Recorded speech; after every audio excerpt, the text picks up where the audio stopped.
Fala, gente, tudo bem? Hoje, aqui na aula de empreendedorismo, já que deu aquele probleminha lá para eu conseguir entrar, entrei já quase no finalzinho da aula, né? E muitos de vocês não entraram para fazer a chamada. Eu quero fazer aqui a continuação aqui da nossa aula. Na semana passada, eu cheguei a falar para vocês sobre o quê? Sobre o processo de ações empreendedoras.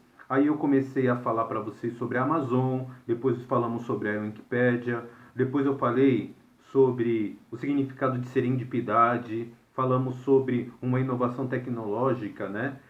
Na década de 70, criada por um engenheiro mecânico que trabalhava na empresa 3Ms, né, que foi o Art Fly, e ele fez o post-it, né, e depois ele, essa invenção dele foi comprada pela empresa 3Ms e hoje praticamente o mundo inteiro usa isso. E talvez a parte mais interessante que eu tinha falado para vocês foi do dono da Cacau Show, tá?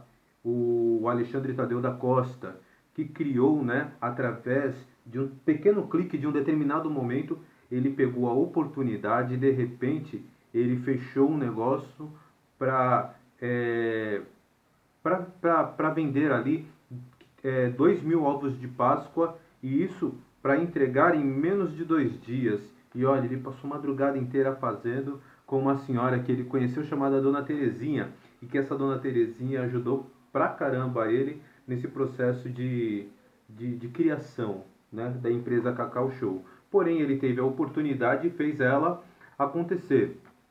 Na aula de hoje, eu queria falar um pouquinho sobre as ações empreendedoras no processo histórico.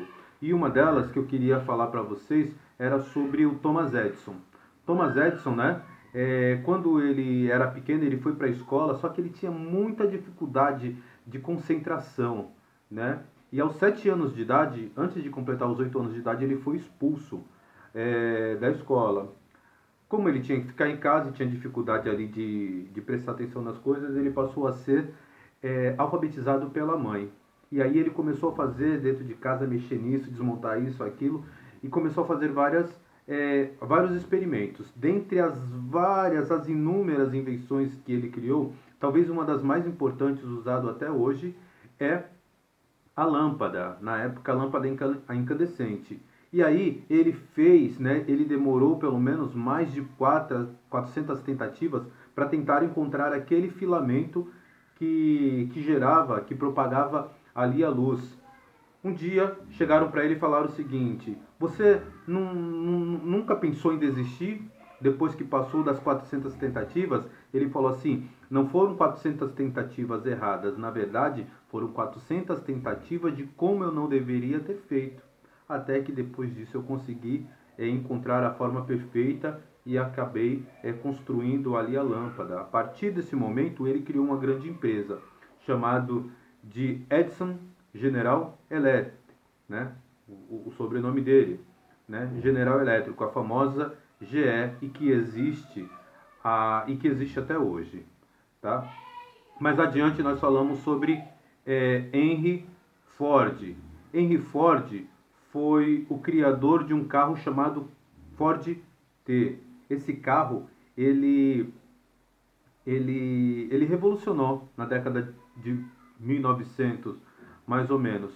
Mas a principal ideia de Thomas Edison, desculpa aqui Thomas Edison, de Henry Ford, não foi necessariamente o carro. O carro foi muito importante. A partir dele surgiu ali a indústria automobilística.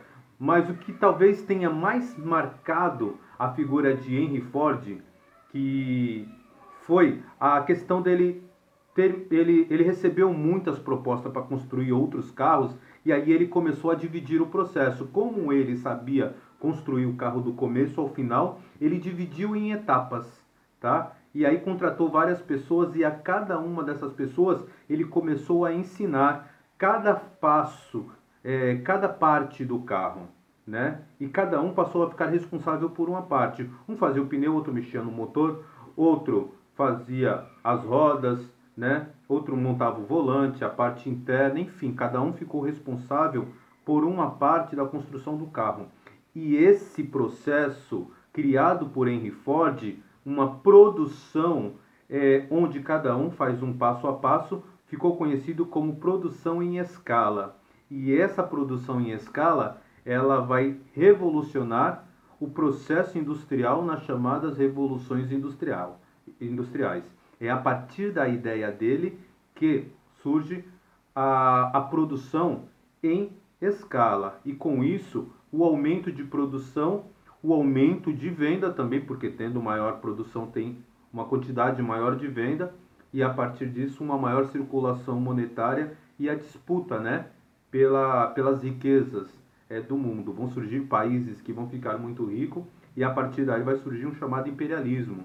Vamos descobrir aquele país que vai determinar com a maior produção industrial, com a maior acumulação de renda e o país mais rico do mundo, ok? Continuo já.